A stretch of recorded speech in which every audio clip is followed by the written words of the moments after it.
Hey guys, it's Chala from PS I Love You. Thank you so much for joining me. We are going to be hopping along with Scrap and Stamp for the August Shake Up Summer Blog Hop. This blog hop is full of inspiration. We have 3 shaker prize packs to give away, so let's get started. Here's a quick look at the shaker set that I was given to use. It's by Tonic Studios, and it is the Cocktail Glass Shaker and Die set, as well as this fun Celebrate stamp set, again from Tonic Studios. I want to give you a little closer look at these products. So what I have here is on the left is the shaker die set, and then this Celebrate stamp set, which is so much fun. It's got a lot of great sentiments, but I want to open this package up here, and let's take a look at what's inside. It has that 2 dies that come with it, and then the 5 shaker windows. Now what I like about this is it does have those 2 dies. So you have this first one here, which is the outline of the cocktail glass. And then this one here is the inside part. So that's what you will use to create your window for these little plastic things to fit through. Now I have to admit that I made a few mistakes along the way with this card. I'm going to keep those mistakes in here for you so that you can see that even we make mistakes as well. And then hopefully you won't make them as well. Alright, so we do have 5 in there. I wanted to count and make sure I had all of them there, and I do, so that's fantastic. They already have adhesive on them, so I wanted to just put that aside and get started on my ink blending.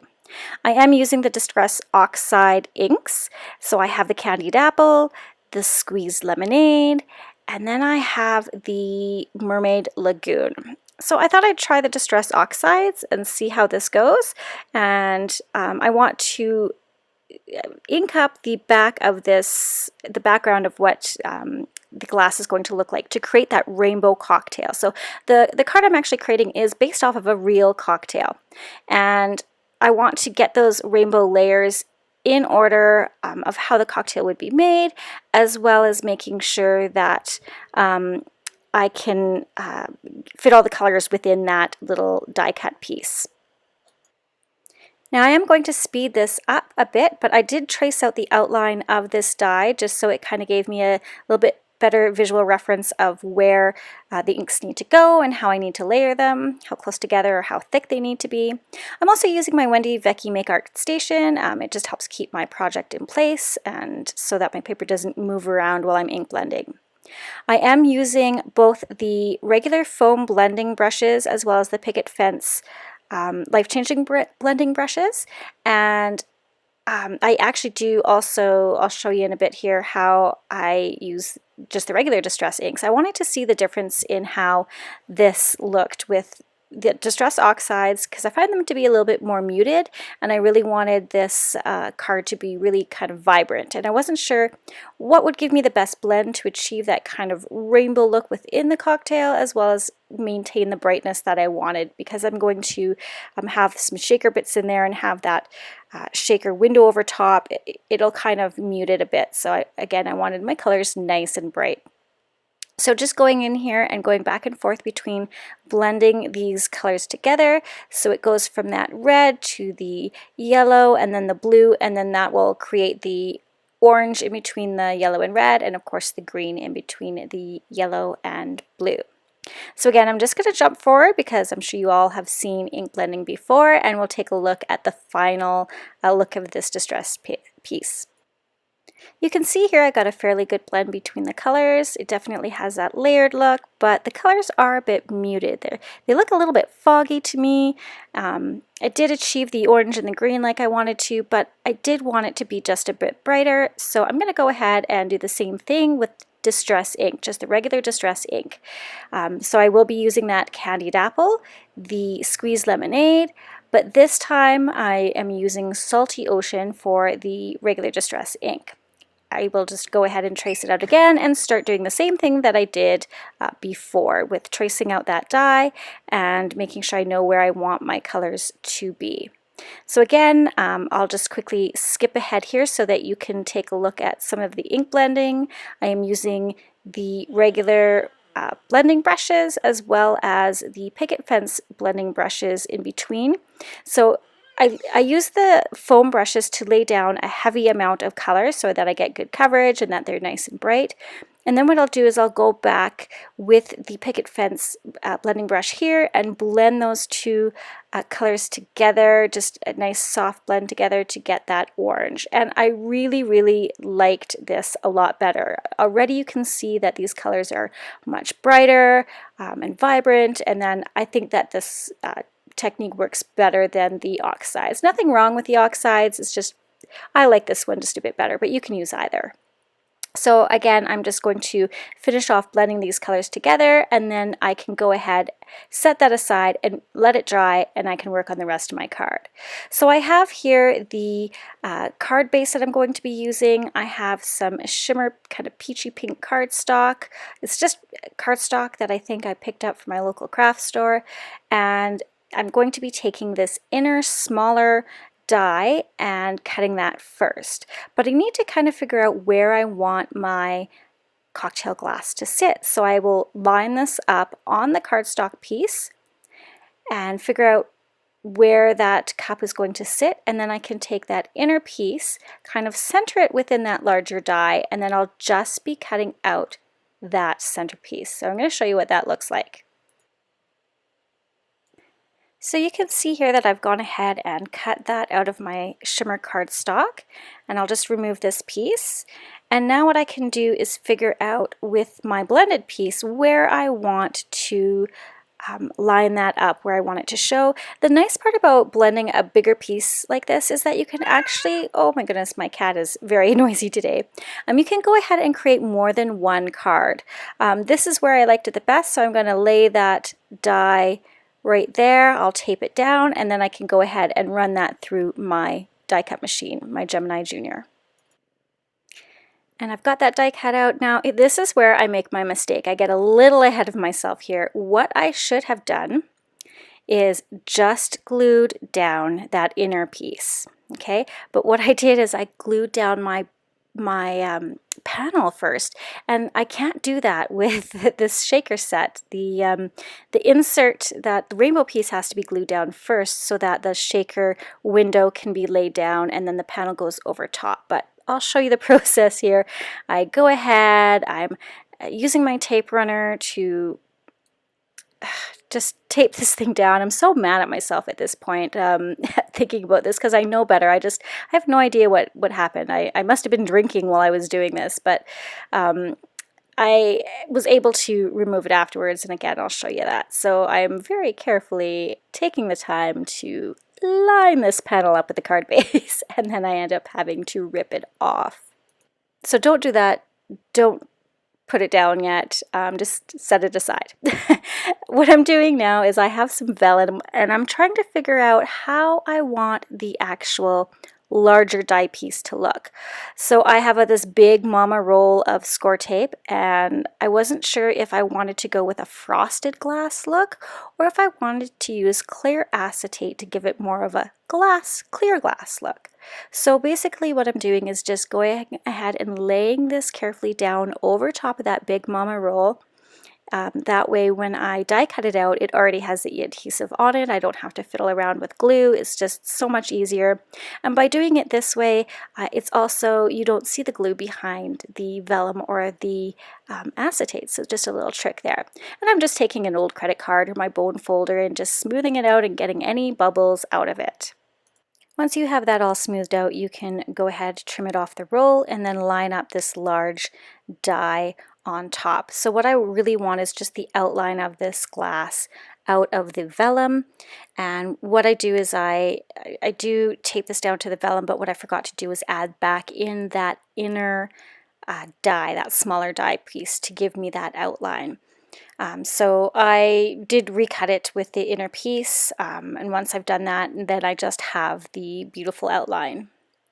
And I do this exact same process again with clear acetate, and that way I can decide which I wanted to use to get that kind of real glass look. And look how well that cut out with using that vellum and the adhesive on the back, and now that allows me to not fiddle around with glue.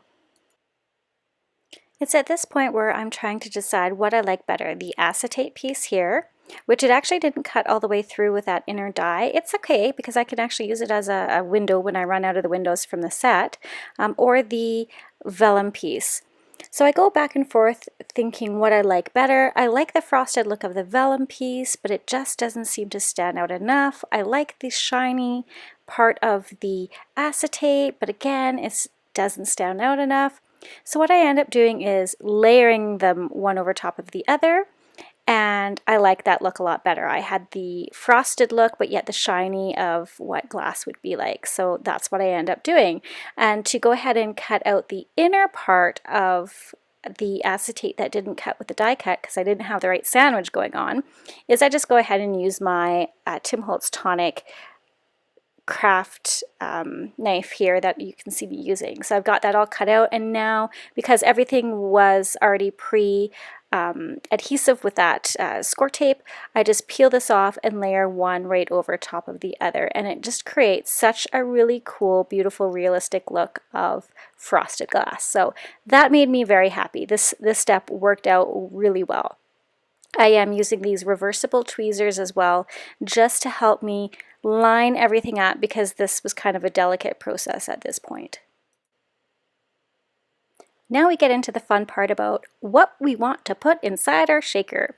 So I have these Studio Cadia Sequins. This one I think I got from a card kit a while ago. This is Summer Fusion. These ones are beautiful. I think the colors look really nice with this card, but it wasn't really, I guess, what I was going for. I also have these Studio Cadia iridescent bubbles.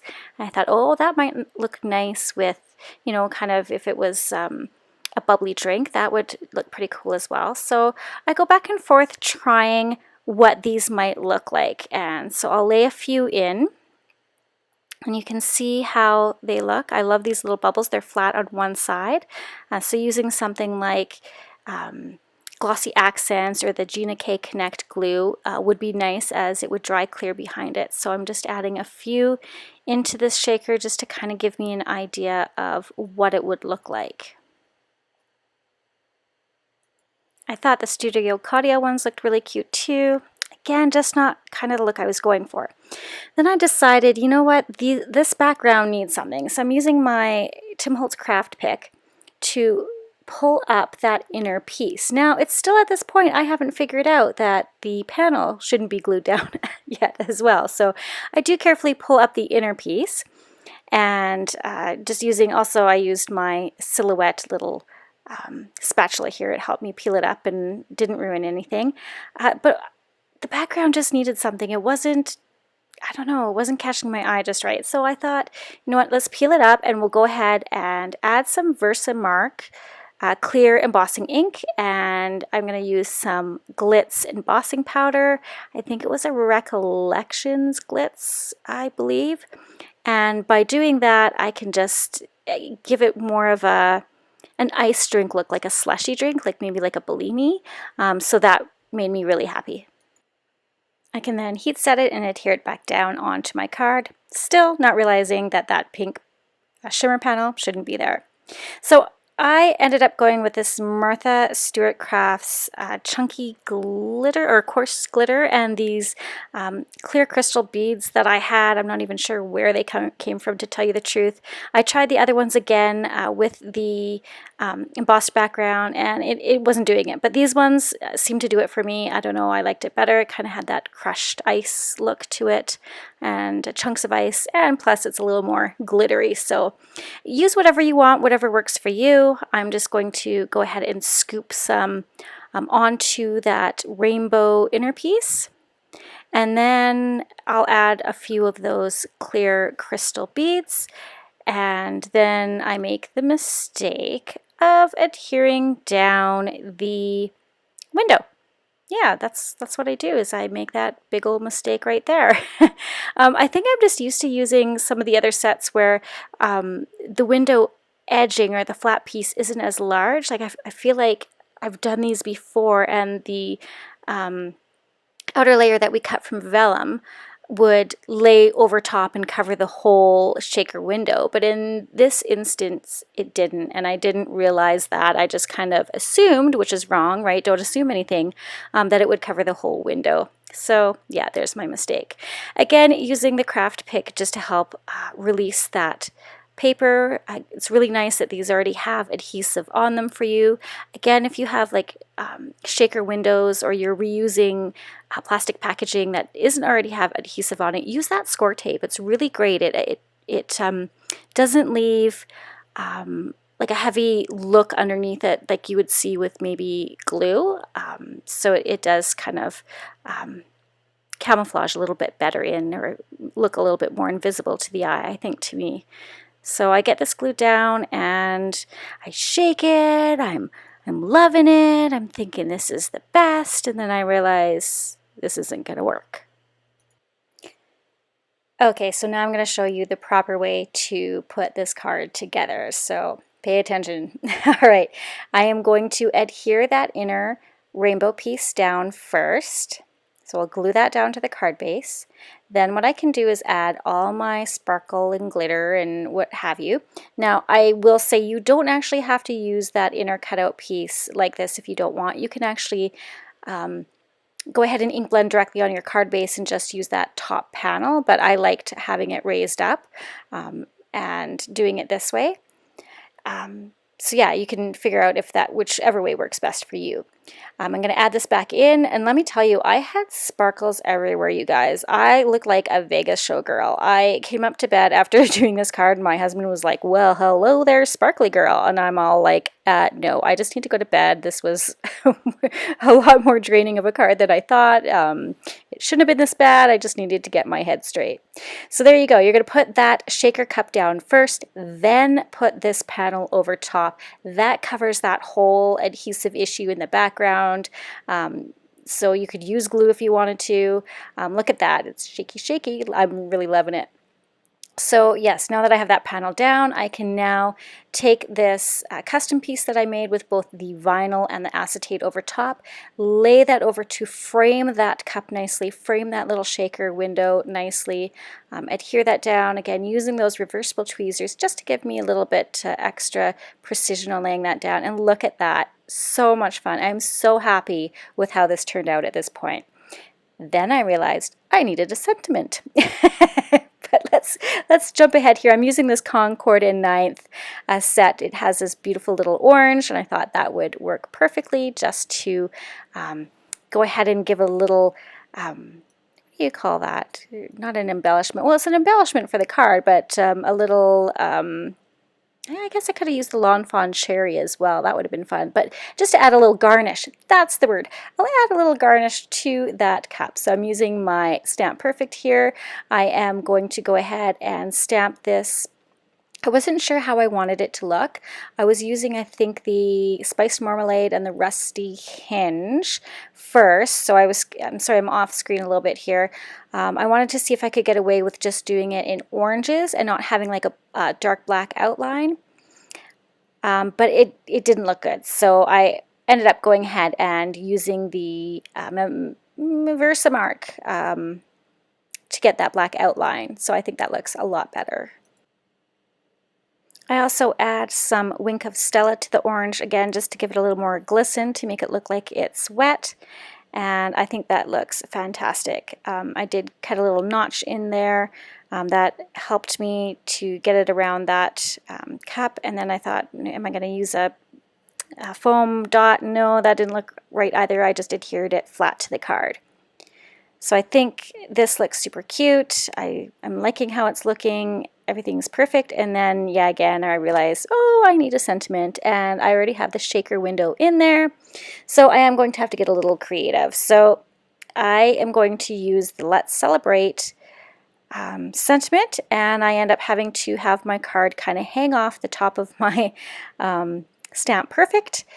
But that's okay. I ended up getting it down. You'll just want to remember that when you do this, go ahead and before you adhere that flat panel over top, stamp your sentiment first. All right, guys, I know I made a lot of mistakes in this card, but that's okay. That's how we learn, right? I mean, nothing is ever learned without making mistakes in my mind. So, all right. I used that Versaclair black ink that I love so much for my sentiments, and I think this turned out really well. I'm going to leave the inside blank so that I can use it for birthday or a congratulations card. Again, this picket fence stamp set would work really well. I'll go ahead and link that as well so you can check it out. I think it's called Let's Drink if memory serves, but again, I'll have all the information over at the blog as well as down below. I hope that this has inspired you guys to make your own shaker card and check these products out from Tonic. They are on sale at Scrap and Stamp for 20% off until the end of Sunday, August 9th. A close-up look of this card. Again, there's fun prizes that we're giving away, so head over, check out the other participants' blogs, and I hope you guys have a great day. Thanks so much for watching. Hit that subscribe and like button, and take care.